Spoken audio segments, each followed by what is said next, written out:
Bonjour à tous et bienvenue pour la matinale de CMC Market. Je suis Nicolas Chéron, analyste pour vous servir. Nous sommes vendredi 8 janvier et nous arrivons à terme de la première semaine de trading de l'année 2016. Pendant 4 séances, nous avons eu 4 baisses consécutives sur les indices européens et les indices américains. En effet, depuis le 4 janvier, donc le début de la semaine, la Chine inquiétait de nouveau les opérateurs comme elle les avait inquiétés il y a 6 mois, 8 mois lors de l'été dernier. Ce qu'il faut bien comprendre, c'est qu'il y a deux soucis avec la Chine. Il y a un souci au niveau monétaire, des dérèglements monétaires entre le yuan et le dollar américain. Et puis, il y a bien évidemment ce marché action chinois qui parfois est très volatile. Par rapport au marché chinois, il faut quand même le prendre avec des pincettes. C'est un marché qui est très petit par rapport aux indices mondiaux. Et c'est un indice ultra volatile. Donc, quand cet indice fait moins 7% en une séance, il faut aussi savoir le prendre avec des pincettes. Lors des dernières séances, donc, les opérateurs se sont fait des frayeurs, les indices boursiers ont reculé, on a perdu 6 à 8% sur la plupart des marchés et on a commencé donc à être inquiété par la Chine, par le ralentissement économique mondial, par la forte chute des cours du pétrole et tout ça, ça a fait peur aux investisseurs. Mais heureusement, hier, la Chine a décidé de couper les coupes-circuits qu'elle avait mis en place sur les marchés actions. La Chine avait mis en fait des coupes-circuits pour que lorsque les marchés baissaient trop fort, moins 5 ou moins 7%, eh bien, les cours s'arrêtaient. Et c'est ainsi que mercredi, jeudi matin, la séance a duré seulement 15 minutes en Chine. Tout le monde a vendu ses titres très rapidement et c'est ça qui a créé la panique hier. Donc c'est pour ça que la matinale d'hier s'appelait Panique en Chine. Donc ce qu'ont fait les Chinois hier après-midi, c'est qu'ils ont retiré les coupes-circuits. Et ce qui s'est passé en parallèle de ça, c'est que le pétrole est repassé de 32 à 33,50 et il a repris comme ça 4% très rapidement. 3-4% très rapidement. Donc, ce qu'il faut faire aujourd'hui, c'est prendre un petit peu de recul sur cette situation. C'est regarder si des seuils majeurs ont été cassés ou pourraient être cassés en données hebdomadaires. Souvenez-vous lundi quand je vous disais que c'était la première semaine de l'année, qu'elle était volatile, dangereuse et que c'était peut-être pas nécessaire de la trader, peut-être qu'il fallait regarder le spectacle tout simplement, puis faire preuve d'une grande prudence si on souhaitait tout de même surfer sur ce marché volatile. Et nous allons voir ensemble dans cette émission qu'est-ce qui pourrait se passer par la suite, quelles sont les nouvelles du jour, quelles sont les statistiques à attendre pour donc cette fin de semaine. Donc bien évidemment, aujourd'hui on est vendredi 8 janvier, c'est la publication du NFP. Le NFP c'est les Non-Farm Payroll, ça veut dire les chiffres de l'emploi américain. On va connaître les coûts de l'emploi aux États-Unis, est-ce que les salaires montent ou baissent. On va connaître le pourcentage de chômeurs. Et puis on va connaître le nombre de créations d'emplois qui est attendu à 200 000 créations d'emplois, soit à peu près la moyenne de ces 3-4 dernières années. Voilà, bienvenue pour la matinale. Vous voyez qu'en ce moment, le menu est assez conséquent. Comme tous les matins, voici un avertissement sur les risques concernant le caractère purement informatif de cette présentation, concernant les CFD, les indices de sentiment, les performances passées. Je vous laisse en prendre note. J'en profite pour saluer des gens que je connais bien, Gilles, Christophe, content de vous voir, Zoro également. Ça fait plaisir de se retrouver, effectivement. Vous êtes de plus en plus nombreux à joindre la matinale, malgré le fait qu'on ait eu des petits soucis techniques ou des petits soucis d'enregistrement. Tout ça est en train de se mettre en place. Et puis, vu comme on a préparé un gros programme pour la rentrée, je vous en parlerai tout à l'heure. Donc, Comme tous les matins dans cette matinale, on va voir ensemble quelles sont les dernières news, décalages, le calendrier éco. On va passer en revue des actifs sur la plateforme CMC et bien évidemment tout au long de cette présentation, si vous avez des questions, n'hésitez pas. Alors, la bourse chinoise a repris 2% cette nuit après la suppression des coupes-circuits. Donc, alors que les indices chinois ils avaient perdu pratiquement 15-20% en l'espace de 4 séances, on a une stabilisation des cours. C'est là où je prends des pincettes car pour le moment c'est une stabilisation, on n'a pas de rebond fort non plus sur la bourse chinoise et on a toujours des perspectives potentiellement baissières au vu de la tendance en place depuis 1 an en Chine. Donc ne crions pas hurrah, mais à court terme on peut dire que la panique s'est arrêtée. Le pétrole a réagi sur les 32 dollars. Alors pourquoi il a réagi Il peut y avoir de nombreuses raisons, mais je pense que on a été un petit peu vite en besogne. Le pétrole, rappelez-vous, avait ouvert dans la zone des 37 dollars en ce début de semaine et puis a perdu pratiquement 20% entre ses plus hauts de lundi matin et les plus bas d'hier soir. 20% en 4 séances. Alors oui, la croissance mondiale ralentit et oui, les stocks sont élevés, mais on continue quand même de consommer des millions de barils tous les mois. Là, on a un dérèglement de marché. Même les tensions entre Arabie Saoudite et Iran n'arrivent pas à faire remonter les cours du pétrole. Donc on a eu, je pense, un excès et on a eu un rebond technique qui s'est mis en place depuis. On a repris 3-4%.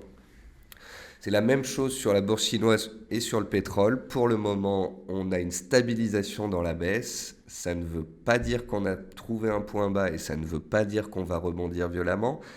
Mais on a mis un pied devant l'autre pour qu'un scénario haussier puisse de nouveau sembler plausible. La volatilité retombe, ce qui nourrit les espoirs d'un rebond. Donc la volatilité, c'est l'indice de volatilité, le VIX. Le VIX, en fait, je vous le montrerai tout à l'heure, est passé au-dessus de ses plus hauts de décembre hier en séance. C'est là où on s'est fait peur. Et puis rapidement, les cours sont redescendus. Et donc voilà, tant qu'on est au niveau des plus hauts de décembre sur la volatilité et qu'on n'explose pas la volatilité à la hausse, on peut se ravir un petit peu de cette retombée du risque. Donc, la conclusion, c'est qu'il y a plus de peur que de mal pour le moment, même si des ombres persistent au tableau. Donc, plus de peur que de mal pour le moment, ça veut dire que l'indice chinois a tenu ses plus bas de l'été dernier. Ça veut dire que le pétrole est tellement bas que maintenant sa baisse, elle est somme toute raisonnable. Les indices boursiers américains ont cassé des supports de court terme, mais pas encore de supports de moyen terme. Et les supports en Europe, on a cassé les zones de neutralité et on est allé dans des petites zones de risque baissier. Mais vous allez le voir, on est peut-être en train de tenter d'en sortir tout aussi vite qu'on y est rentré. C'est cela qui devra être constaté ou non cet après-midi avec le NFP. Point de vue d'entreprise, Airbus annonce avoir livré 762 avions en 2015, soit plus que son objectif maximum. La fourchette était de 755 à 760. Vous comprenez donc pourquoi Airbus en partie était une des success stories de 2015 avec une des plus belles performances annuelles. Casino qui travaille la zone des 40 euros pour la seconde fois et qui avait donc été sous pression à cause d'une recommandation à la baisse donnée par un gérant de fonds américain spécialisé dans les opérations à la baisse. Donc Casino, elle a été sous pression, mais là elle reprend un peu des couleurs. Il semblerait que cet Américain qui avait une recommandation négative soit sorti d'une partie de sa position. Le titre Casino semble sur une zone de soutien et il profite à court terme de recommandations d'analystes. Et puis un titre intéressant, HI Media, la société a publié une note comme quoi son PDG avait franchi la barre des 5% et détenait 6 à 7% du capital.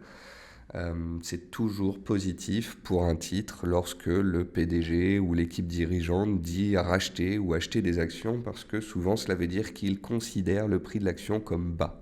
Alors ça ne veut pas dire qu'ils ont raison, mais c'est généralement rassurant pour les investisseurs et il arrive très souvent que lorsque les PDG rentrent, ils aient des bons prix et qu'ils fassent des belles opérations. Voilà.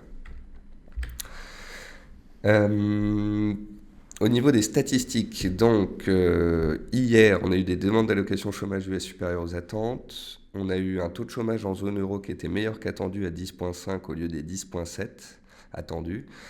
Les ventes au détail en Allemagne et en Europe sont ressorties inférieures aux attentes. Ça, c'est un petit bémol. Et les stocks de gaz sont ressortis inférieurs aux attentes, ce qui a permis au gaz d'inscrire un nouveau plus haut annuel. Alors oui, c'est rigolo de dire nouveau plus haut annuel au bout de la 5e séance, mais en gros, ça veut dire que on est sorti par le haut de la consolidation de court terme. Ce jour, à 14h30, on aura les chiffres de l'emploi aux USA et au Canada, et je ferai à 14h15 une émission en direct. Alors, pour tous ceux qui n'auraient pas vu que j'allais faire cette émission en direct, si vous voulez la suivre, vous allez dans la rubrique formation, et ici, vous avez Live NFP.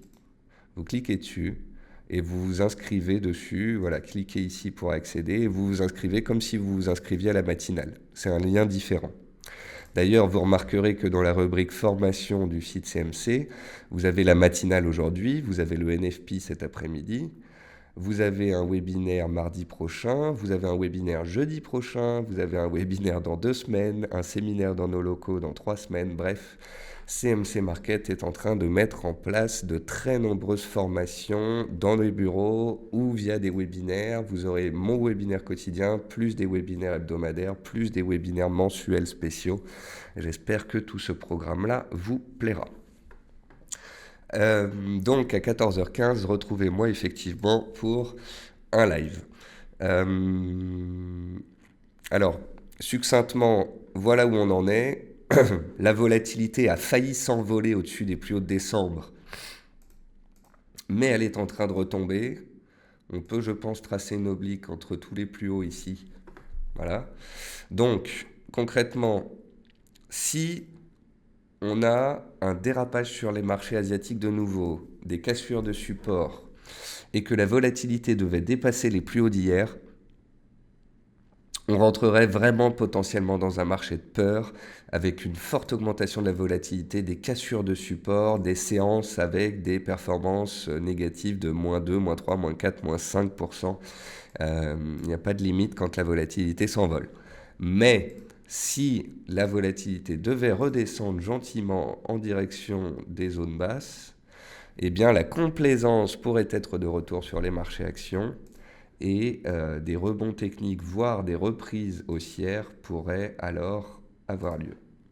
Bien évidemment, donc vous avez un pivot ici avec un scénario haussier et un scénario baissier. Qu'est-ce que cela donne sur les indices européens? Quand je vous disais plus de peur que de mal dans mon introduction, ça veut dire ça. Ça veut dire que quand vous regardez un indice comme l'Eurostoxx, eh bien l'Eurostoxx, il est sur support de moyen terme des 3000 points. Il a frôlé hier le support, il a repris 2,5% depuis. Les investisseurs savaient que dessous, il y avait la zone de danger des 3000 points. Ça a tenu. Donc vous voyez, on est revenu un petit peu un an en arrière, avant que Draghi lance un QE. C'est là aussi où vous vous rendez compte que les QE, c'est juste de la manipulation de cours. Draghi a annoncé un QE, ça a fait monter les marchés, puis la Chine a fait peur, on est retombé. Ensuite, les cours sont remontés, espérant un QE supplémentaire de Draghi, mais il ne l'a pas donné, donc les cours sont retombés, puis la Chine a remis la pression. Donc maintenant, il faudrait que la Chine stabilise et que Draghi, de nouveau, nous sorte un QE supplémentaire pour que les cours dépassent les 3300 points et reprennent une tendance haussière. Si Draghi n'annonce pas de QE, si la Chine dérape et qu'on casse les 3000 points sur l'Eurostoxx, alors il pourrait y avoir du grabuge sur les marchés et la mise en place d'un marché baissier comme on l'a dit ces dernières séances. Pour l'instant, rien n'est fait. Nous sommes dans cette zone de moyen terme d'importance. Regardons le CAC 40 pour voir ce que cela donne. Donc le CAC 40, même chose, il est allé travailler ses plus bas de l'été dernier. Donc pour l'instant, plus de peur que de mal. Certes, on a cassé des supports en début de semaine, c'était des supports court terme. Et en dessous, il y avait les supports moyen terme. Les supports court terme ont cassé, on s'est fait des frayeurs, mais les supports moyen terme ont tenu. Vous voyez aussi sur mon 440 une oblique qui passe par tous les plus bas. C'est une oblique qui passe comme ça ici. On doit pouvoir aussi en tracer une comme ceci. Voilà. Donc vous voyez qu'il y a plus ou moins pas mal d'obliques qui passent en passant par tous les points bas extrêmes et qui montrent bien que ici, entre 4002 et 4003, il y a vraiment la zone de prix qu'on a travaillé l'été dernier. Il y a les obliques de soutien de moyen terme. Donc il faut absolument tenir cette zone-là si la tendance haussière de long terme veut perdurer et si on veut pouvoir remonter vers les 4600 les plus hauts de l'année, voire les 5000 points de nouveau. Voilà. Si ce n'est pas le cas et qu'on accélère sous 4003, on se donne des risques d'aller dans la zone des 4000, 4100, qui étaient les plus bas travaillés à la fin 2014, mais aussi à la fin 2013, début 2014. Et alors là, mon scénario, mon idée, c'est que si les marchés dérapaient et tombaient de 6-7% supplémentaires en direction des 4000 points sur le CAC, Mario Draghi serait obligé de sortir du bois et de lancer un quantitative easing supplémentaire. Pour le moment, donc, on s'accroche. Hier en séance, on s'est repris en fin de séance. On a eu un gap haussier ce matin qui a confirmé le retour des acheteurs. Et on est en train de rebondir et de fermer le gap qu'on a laissé ouvert hier. Donc pour l'instant, on est dans un rebond technique. On a toujours une tendance baissière. On a des cours qui remontent un peu, mais qui pourraient très bien repartir à la baisse. Il faut, pour repartir à la hausse, un mouvement haussier violent et la matérialisation d'un point bas de court terme. Ce qu'il est intéressant de constater, c'est que on est la première semaine de l'année, comme je vous le disais tout à l'heure. Si le DAX ou le CAC reprennent 1% d'ici la fin de la séance, alors, vous vous souvenez, la zone de neutralité dont je parlais sur le DAX entre 10 100 et 10 800, la zone de neutralité sur le CAC entre 4 460 et 4 700, eh bien en fait, on réintégrerait cette zone de neutralité en clôture hebdomadaire. Et donc, on aurait une mèche basse ici qui ne serait qu'une grosse frayeur que l'on se serait fait ponctuellement à cause, encore une fois, de la Chine. Donc si les chiffres du NFP cet après-midi ravivent les investisseurs, ravivent les velléités haussières, et qu'on clôture au-dessus de 4460 sur le CAC, alors l'épisode baissier sous les 4460 pourrait être un mauvais souvenir et on ferait place à un peu plus de neutralité, voire même des espoirs haussiers. Voilà. Après, pour ça, bien évidemment, il faudra que les statistiques chinoises et les indices chinois, asiatiques en général, se reprennent un petit peu la semaine prochaine. Je voulais vous montrer aussi l'indice de Hong Kong. L'indice de Hong Kong en données hebdomadaires, vous allez voir, c'est frappant. On voit tout de suite qu'on est sur une zone de soutien majeur en regardant cet indice. Voilà, donc ça c'est un graphique de l'indice de Hong Kong sur 2014-2015. On voit donc l'envolée des cours en début d'année 2015, la correction par la suite qui a amené l'indice à de nouveau plus bas à Hong Kong, le rebond en fin d'année dernière, un peu compliqué, et puis là de nouveau une attaque baissière en ce début 2015. Et donc vous voyez qu'en fait l'indice de Hong Kong est pile poil venu chercher ses plus bas. Et vous voyez en plus que déjà à l'époque, j'avais tracé cette figure d'élargissement. En fait, une figure d'élargissement, c'est intéressant parce que ça permet à l'indice de faire des nouveaux plus bas sans pour autant casser réellement. Vous voyez ici, on est allé faire un nouveau plus bas, un tout petit peu plus bas que le précédent. Et en fait, c'est pas un niveau horizontal qu'il faut considérer, c'est un niveau oblique baissier. Donc plus on avance dans le temps, plus l'oblique baisse. Et donc ça nous donnait un petit peu de marge. Tout cela pour dire que on est sur le fil du rasoir. Si on voit l'indice de Hong Kong sortir par le bas de cette figure, là ce serait la bérésina potentielle, mais à court terme on est bien plus sur un support que sur une cassure. Voilà, donc ça c'était mon analyse du marché. En début de semaine, on était neutre dans une zone. On en est sorti hier. Il y avait la possibilité soit que ce soit un trou d'air, soit que ce soit le début de la fin.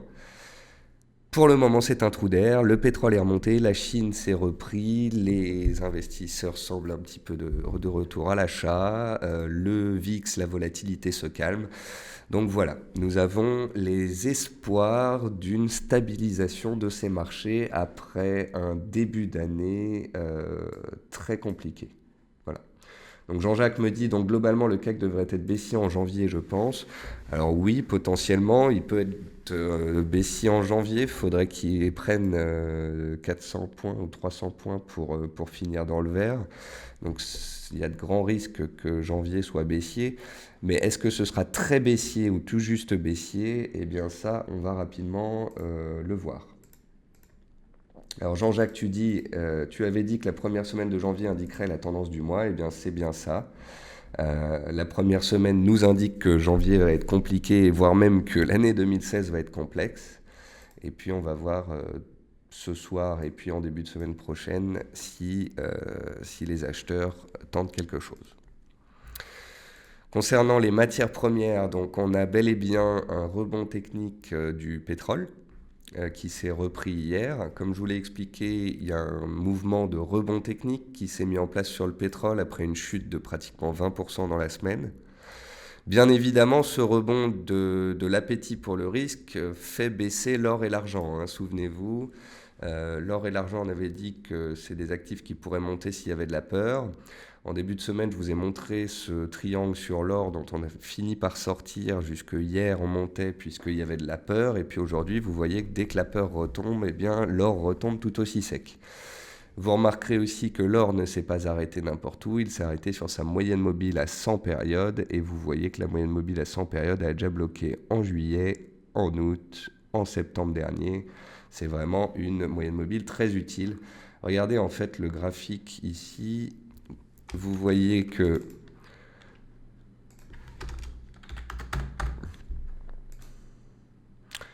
il y a en gros la moyenne mobile à 100 jours qui bloque la plupart du temps. Et quand on arrive à casser la moyenne mobile à 100 jours, on va vers la moyenne mobile à 240-250 périodes, qui a bloqué en mai et qui a bloqué de nouveau en octobre. Donc s'il y a de nouveau de la peur sur les marchés, qu'on casse l'AMM 100 et les 1110, on pourrait aller vers les 1140 et l'AMM 240. Tant qu'on reste sous celle-là, on a des risques de revenir sur les plus bas puisque la tendance reste baissière. Le pétrole, lui, la tendance est baissière, mais à court terme, il est dans un rebond technique. Je vais prendre le graphique du WTI. Donc on avait une tendance baissière forte, on a tenté de latéraliser en fin d'année puis en début d'année, et puis c'est reparti violemment à la baisse. Et après 20% de baisse sur les 4 premières séances de l'année, là on a un rebond technique qui se met en place. Vous avez ici à 34 $ un niveau technique qui fait désormais résistance, donc je vais le mettre en rouge. Si on arrive à casser cette résistance, eh bien on passera de baissier à neutre. Et on se donnera des espoirs de rebond technique. Tant qu'on reste sous 34, ça reste baissier et en danger. Voilà. Et vous vous doutez bien que si le pétrole arrive à reprendre les 34 $ et à repartir à la hausse vers 36-37, que ça aidera les indices boursiers, car le secteur le plus massacré en 2015, c'était le secteur énergétique. En début d'année, là encore, il a été massacré. Les valeurs sont très très basses. Or, si à tout moment il y a un rebond technique qui se met en place, et ça vous l'avez déjà constaté ces dernières semaines, quand il y a un rebond du pétrole, les parapétrolières rebondissent très très vite. Zoro me disait tout à l'heure quel est l'indice asiatique qui drive le marché asiatique. Alors par définition, le marché le plus important et le plus gros en termes de capitaux, c'est bien sûr l'indice japonais. Là, à court terme, c'est l'indice SSE, le Shanghai Composite Index. C'est le Shanghai Composite et le Shenzhen aussi qui peut être regardé, mais le Shanghai Composite est l'indice de référence qui drive le marché asiatique ces dernières séances. Voilà. Habituellement, donc l'un plus important, c'est le japonais. Là, c'est le chinois. Et je vous ai montré l'indice de Hong Kong pour vous montrer qu'on était bel et bien sur des supports clés. Après, sur les matières premières, qu'est-ce que je voulais vous montrer? Alors, je voulais vous montrer le riz. Le riz est intéressant car on a eu un très fort mouvement haussier sur le riz l'année dernière entre le mois d'avril et le mois d'août. On a pratiquement eu 50% de hausse en ligne droite. Puis les cours ont consolidé pendant plusieurs semaines et ont touché 61,8% de retracement de toute la hausse avant de redémarrer. Je trouve le cours du riz intéressant parce qu'il y a des tendances claires, haussières, baissières, Et je trouve intéressant de suivre la consolidation dans laquelle on est ces dernières séances, parce que si on sortait par le haut, eh ben, il y aurait peut-être la possibilité qu'on revoie les plus hauts de septembre-octobre, et ça fait pas loin de 20%, d'appréciation potentielle. Donc il est intéressant de suivre la sortie de la consolidation actuelle.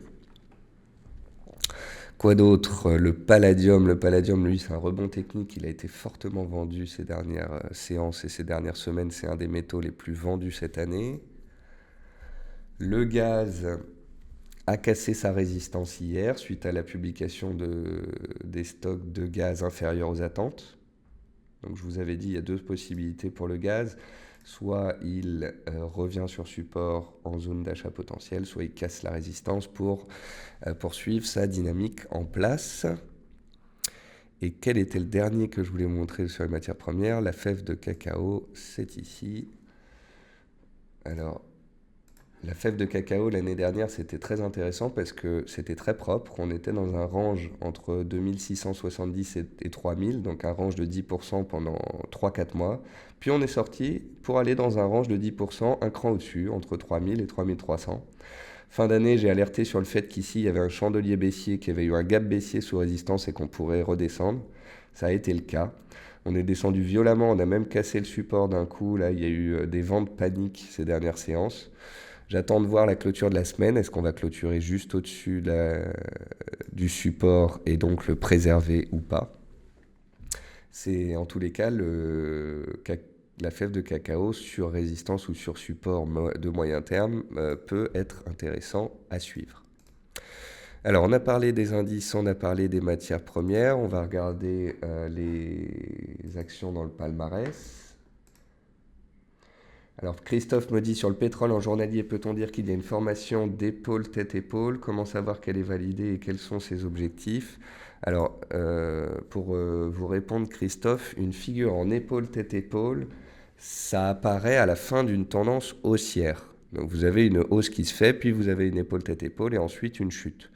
Là, le pétrole, il est baissier, donc une épaule, tête-épaule n'est pas possible. La seule chose qui pourrait être possible, c'est une épaule, tête-épaule inversée pour jouer la hausse.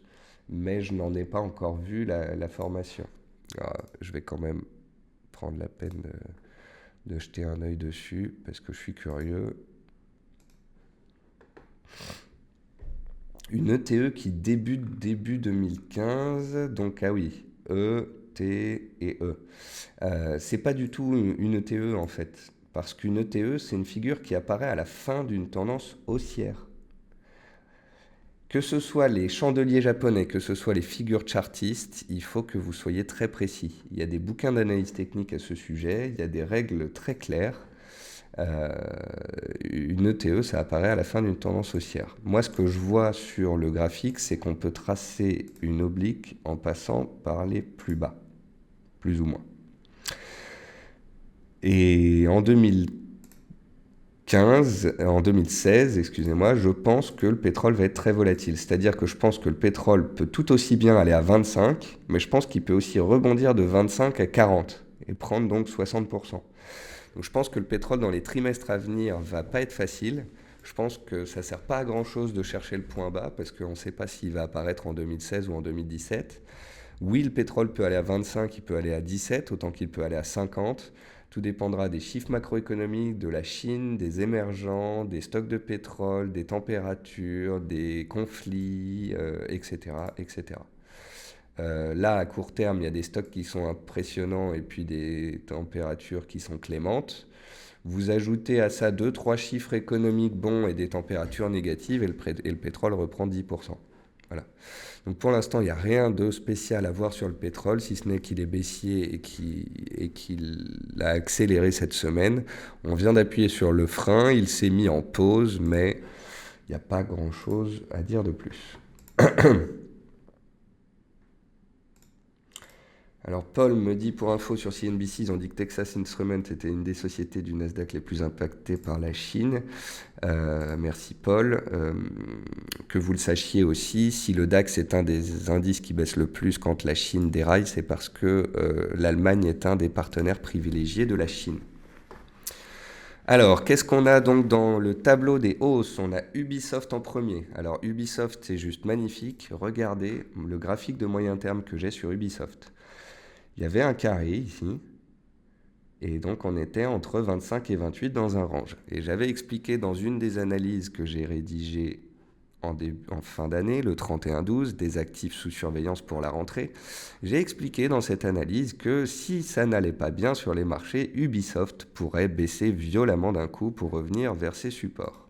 Les supports, ils sont où? Eh bien, les supports, il y a le support des 18, il y a un gap qui avait été ouvert à 20-21, et puis il y avait l'ancien canal haussier dans lequel les cours étaient. Qu'est-ce qui s'est passé il y a 2 jours? Les cours ont cassé les 25, sont rapidement venus sur 22. 22, c'était l'ancien haut de canal devenu support. Et naturellement, on y a rebondi et on est reparti à la hausse. Vous voyez que Ubisoft vient de prendre 10% en l'espace de 48 heures après avoir touché un support. Donc, on a une tendance haussière puissante, on a une sortie par le bas violente, on touche un support et hop, ça repart. Casino Guichard, donc je vous l'ai expliqué, elle profite de relèvements de recommandations, donc ces rebonds techniques après avoir été délaissés par de très nombreux investisseurs. Rallye, c'est la même chose. TF1, ça spécule sur les opérations entre Orange et Bouygues. Plastic Omnium, c'était une des plus belles actions de 2015. Donc, elle profite encore d'un bon courant acheteur. Ensuite, on a Forestia, Peugeot, Renault, donc tout ce qui est automobile. Virbac, je me souviens de Virbac parce que c'était la première analyse que j'ai rédigée pour CMC Market quand je suis arrivé en avril dernier. J'ai écrit l'analyse quand on était vers 230-240 et j'ai dit un repli majeur serait une bonne opportunité à long terme. Le repli majeur a eu lieu, on a perdu 30%, on est revenu sur cette magnifique oblique et depuis qu'on a touché cette oblique, on a pris 60 euros, soit 2 cinquièmes, donc 40% de performance. Comme quoi, les supports de très long terme, quand on y arrive à pleine vitesse parfois, il faut s'y intéresser. Sinon, on a des rebonds techniques à droite à gauche. Alors, je parlais de Total Gabon ce matin parce que Total Gabon, donc c'est un titre dont j'ai parlé quand elle était à 120 il y a une semaine, 10 jours. J'en ai parlé à 120 avec des objectifs haussiers à 140, 150, 170 si le pétrole se retournait. Étant donné que le pétrole s'est pas retourné mais qu'il est reparti à la baisse, le titre a juste touché son premier objectif puis il est retombé. Sauf qu'on est retombé où? On est retombé sur une zone d'achat potentielle. Traduction, ceux qui veulent jouer le scénario du pétrole et trouver un titre qui est sur support corrélé au pétrole, vous en avez un devant vos yeux. Et puis on voit aussi dans le tableau des hausses des titres comme Sartorius Tedim, c'est des titres en fait qui ont eu les plus beaux parcours de 2015 et donc il y a certains investisseurs qui se disent je vais acheter les mêmes titres en 2016 qu'en 2015 car ils pourraient performer. Dernier actif sur lequel je voulais réagir, c'était l'euro-dollar. On a eu en fait une forte hausse de l'euro-dollar de 1,07 à 1,09 ces dernières séances. Je vous avais expliqué en début de semaine que lorsque il y a des déboires en Chine, l'euro a tendance à monter fortement. En fait, je faisais référence à l'été dernier, au mois d'août dernier, quand la Chine a dérapé, l'euro-dollar a pris pratiquement 700 pips en 4 jours. Donc là, ces dernières 48 heures, alors que la panique grandissait, eh bien, on a eu un euro-dollar qui s'est repris pendant 48 heures. Et en fait, je viens de voir cela, mais l'euro-dollar pourrait être considéré dans un canal.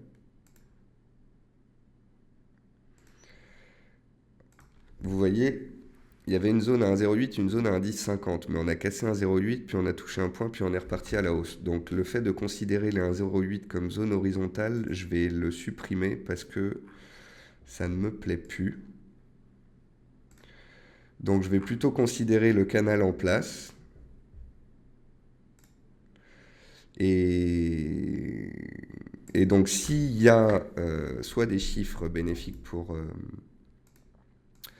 la zone euro, mais surtout s'il y a du risque de la peur, un dérapage en Chine, alors l'euro-dollar casserait les 1,0950, irait rejoindre très certainement la zone des 1,11, 1,12. A contrario, s'il y a de l'appétit pour le risque et que les indices devaient rebondir un peu plus nettement, eh bien l'euro-dollar pourrait redescendre gentiment vers les 1,07. En tous les cas, il faut bien comprendre que quand ça dérape, sur les marchés asiatiques notamment, ça profite à cette paire. Dernière paire, dernier actif dont je voulais vous parler ce matin, c'est l'AUD-NZD. L'AUD-NZD, c'est une paire que j'affecte, qui a été très lisible en 2015. Et c'est une paire qui descend depuis 2 mois en direction de son support des 1,05. J'attends avec impatience que ce support soit touché et qu'on voit si les acheteurs y réagissent, car on pourrait alors plaider pour un redémarrage haussier, comme on l'avait vu au mois d'octobre. Donc j'attends gentiment 1,05. Voilà, sur ce, je pense qu'on a fait un tour relativement complet des marchés, que ce soit au niveau des news, de la macroéconomie, des statistiques, des rendez-vous à venir. Vous avez compris les enjeux de cette fin de séance sur les indices, à savoir est-ce qu'on est dans des rebonds techniques ou dans des reprises haussières violentes. Nous aurons des informations qui nous seront données par les cours cet après-midi, puis début de semaine prochaine avec la première séance de la Chine lundi matin, je pense, qui sera d'importance.